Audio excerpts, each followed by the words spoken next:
दोस्तों नमस्कार, आप देख रहे हैं डीके एवरीथिंग चैनल और मैं हूं आपका दोस्त दिलीप बावरिया। आज मैं आपको एक ऐसे व्यक्तित्व से मिलाने जा रहा हूं जिसके बारे में आप सुनकर काफी खुश होंगे और उनसे प्रेरणा लेने की कोशिश करेंगे। शायद आपने उनका नाम सुना हो और हो सकता है बहुत से लोग उनके बारे में जानते भी हो। आज हम चर्चा करेंगे रामसमुझ पासी जी के बारे में, जो कि कांसीराम की पार्टी से जुड़कर उन्होंने बहुत से कार्य किए। अंततः कांसीराम यानी जो बहुजन समाज पार्टी के संस्थापक थे, उन्होंने ही उनकी पीठ में छुरा भोंक दिया। एक बड़ा आदमी क्या ऐसा कर सकता है? ईर्ष्या आदमी को ऐसा करने पर विवश कर सकती है। तो चलिए दोस्तों शुरू करते हैं इस वीडियो को बिना देर किए हुए और आपको मिलाता हूं मैं इस महान व्यक्तित्व से। त्याग मूर्ति, बहुजन दिग्दर्शक, बहुजन संगठक, संपादक, पत्रकार, साहित्यकार, चिंतक, विद्वान, कवि, कितनी सारी उपाधियां उनके नाम पर यदि गिनी जाए तो कम है। माननीय रामसमुझ पासी जी का जन्म 11 जुलाई 1937 को ग्राम चौबेपुर, जिला प्रतापगढ़ में हुआ। इनके पिता शिवंबर जी रेलवे में फायरमैन थे, जहां केंद्र सरकार की नौकरी किया करते थे और रामसमुझ बचपन से ही पढ़ाई लिखाई पर ध्यान देते थे। वे काफी तीक्ष्ण और कुशाग्र बुद्धि के थे। इन्होंने इलाहाबाद विश्वविद्यालय से दर्शन शास्त्र, हिंदी, इतिहास इन 3 विषय में एमए की। और दोस्तों ये हॉस्टल में रहकर यानी छात्रावास में रहकर इन्होंने आईएएस की तैयारी भी की और इसी बीच इनकी पीसीएस रैंक की नौकरी लग गई। कुछ दिन नौकरी करने के बाद इन्होंने नौकरी छोड़ दी क्योंकि इनका मन नौकरी से कहीं और हटकर था। कहाँ था ये हम आगे जानेंगे। उसके बाद फैजाबाद में फिर से उनकी एक नौकरी लग गई, वो भी सेना में। देशभक्ति का एक जुनून था। वे सेना में एमएचई अधिकारी के पद पर कार्य करने लगे। वे पहले से ही सामाजिक थे।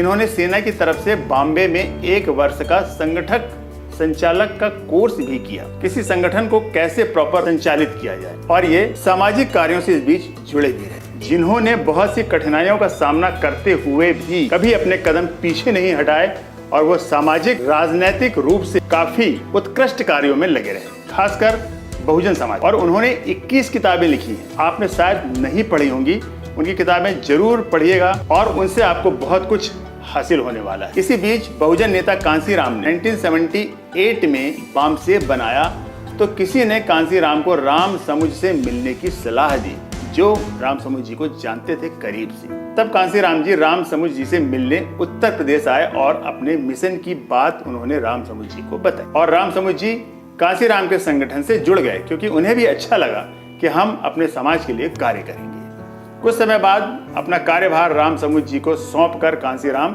चले गए क्योंकि उन पर विश्वास हो चुका था।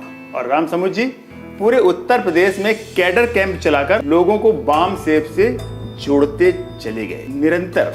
उसके बाद 1981 में जब DS4 का गठन होता तब उत्तर प्रदेश के अध्यक्ष रामसमुझ जी बनते हैं और सबको जोड़ते हैं। उत्तर प्रदेश में बहुजनों को एक पहचान दिलाने का काम करते हैं, यानी पूर्ण रूप से अपने आप को उन्होंने समाज के लिए समर्पित कर दिया था। साथियों 1984 में जब बसपा का गठन होता है तब रामसमुझ पासी उसके राष्ट्रीय महासचिव बनते हैं और पूर्वांचल के प्रभारी बनते हैं। उत्तर प्रदेश में बसपा यानी बहुजन समाज पार्टी को एक पहचान दिलाने के लिए कांसीराम के कहने पर 1986 में वे अपनी बिना पेंशन की नौकरी भी छोड़ देते हैं। सेना में थे ना वो, उन्होंने वो नौकरी छोड़ दी। उस समय उनकी 17 साल की नौकरी शेष बची थी। सोचिए साथियों, एक कुर्बानी उन्होंने दी सिर्फ समाज के लिए और सामाजिक कार्य के लिए। उनके 5 बच्चे थे जो पढ़ाई कर रहे थे। उनके भविष्य की चिंता किए बगैर वे पूरे परिवार के साथ किराए के मकान में रह रहे थे। क्यों? क्योंकि जुनून था समाज के लिए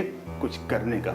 इसी बीच रामसमुझ जी ने बंद पड़े बहुजन संगठक नामक साप्ताहिक पत्रिका को फिर से दिल्ली से निकालना शुरू किया। एक साप्ताहिक पत्रिका चलती थी जो बंद हो चुकी थी, उन्होंने फिर से उसे चालू कर दिया और उसकी 35,000 प्रतियां छपने लगी उनके द्वारा, जिसका संपादन वो खुद किया करते थे रामसमुझ जी। इससे रामसमुझ जी काफी लोकप्रिय हो गए। उन्हें हर कोई जानने लगा, पूरे देश के लोग उन्हें पहचानने लगे और ज्यादा महत्व देने लगे। कहा जाता है कि रामसमुझ जी की प्रसिद्धि कांसीराम जी को अच्छी नहीं लगी। यहाँ पर एक टर्न आया दोस्तों, स्टोरी में एक यू टर्न आया। ये एक मानव स्वभाव होता है, आप अच्छे से जानते हैं, जेलिस की भावना, ईर्ष्या की भावना। कांसीराम ने बड़े सातिर तरीके से पत्रिका बंद करवा दी और सिर्फ संगठन का कार्य देखने को उन्होंने रामसमुद्र जी से कहा। उन्होंने रामसमुद्र जी से कहा कि देखिए, आपके बगैर बसपा उत्तर प्रदेश में अपना मुकाम हासिल नहीं कर सकती। और 1987 जब बसपा का झंडा कोई नहीं उठाना चाहता था, यानी बसपा के लिए कोई कार्य ही नहीं करना चाहता था, कोई आगे आना ही नहीं चाहता था, डरता था, तरह तरह की भ्रांतियां उनके मन में आती थी। उस समय प्रतापगढ़ में उन्होंने 1987 में विधानसभा का उपचुनाव राजा अजीत प्रताप सिंह के खिलाफ लड़ा और इसमें पासी और ठाकुरों के बीच जमकर संघर्ष हुआ। कोई कल्पना भी नहीं कर सकता था कि ठाकुरों को कोई टक्कर दे पाएगा, और वे बहुत कम वोटों से हारे रामसमुद्र जी। इसका मतलब ये था कि उनकी जीत की शुरुआत थी। ये देखकर कांसीराम चकित रह गए। उन्होंने कल्पना भी नहीं की थी कि ऐसा भी हो सकता है।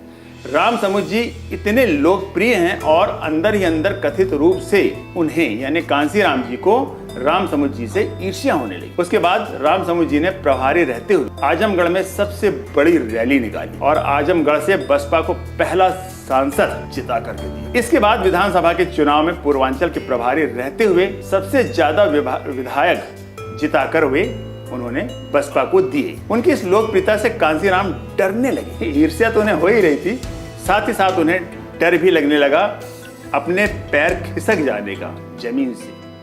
मायावती ने इस समय बीच में कूदकर आग में घी डालने का काम किया। मायावती जी हाँ दोस्तों। फलस्वरूप रामसमुद्र जी कांसीराम की साजिश का शिकार बनते चले गए। उनको एक साजिश के तहत दल से निकाल दिया गया क्योंकि वे कांसीराम जी के लिए खतरा बन चुके थे। रामसमुद्र जी के परिश्रम का ही फल था कि अपनी दम पर उन्होंने सरकार बनाकर सत्ता का 4 बार सुख कांसीराम जी को दिया और मायावती जी को भी इसका पूरा फायदा। वे जीवन पर्यंत गरीबों शोषितों के लिए लड़ते रहे। उन्होंने 24 सितंबर 1912 को आवामी समता पार्टी की स्थापना की। अस्वस्थ होने के कारण पार्टी का विस्तार नहीं कर पाए। उम्र के साथ साथ उनका स्वास्थ्य भी खराब रहने लगा और 25 अप्रैल 2014 को बड़े दुख के साथ कहना पड़ रहा है कि उनका परिनिर्वाण हो गया। उनकी पार्टी के अध्यक्ष उनके बहुत करीबी साथी कामता प्रसाद सरोज बने। तो दोस्तों आज की वीडियो में बस इतना ही। और यदि वीडियो पसंद आया है तो प्लीज़ आप इसे लाइक जरूर कर दीजिएगा। हम यूं ही मिलते रहेंगे, ऐसे ही अपने समाज के लोगों के विषय में जानेंगे, उनसे परिचित होंगे और उनके व्यक्तित्व को समझने की कोशिश करेंगे ताकि हम उसे अपने जीवन में उतार सकें और उन जैसा बन तो ना सकें लेकिन बनने का प्रयास जरूर कर सकें ताकि हम अपने समाज के लिए कुछ कर सकें। अगली वीडियो में आपसे किसी ऐसे ही विषय को लेकर फिर मुलाकात होगी। तब तक के लिए जय हिंद, जय भारत, जय पासी समाज।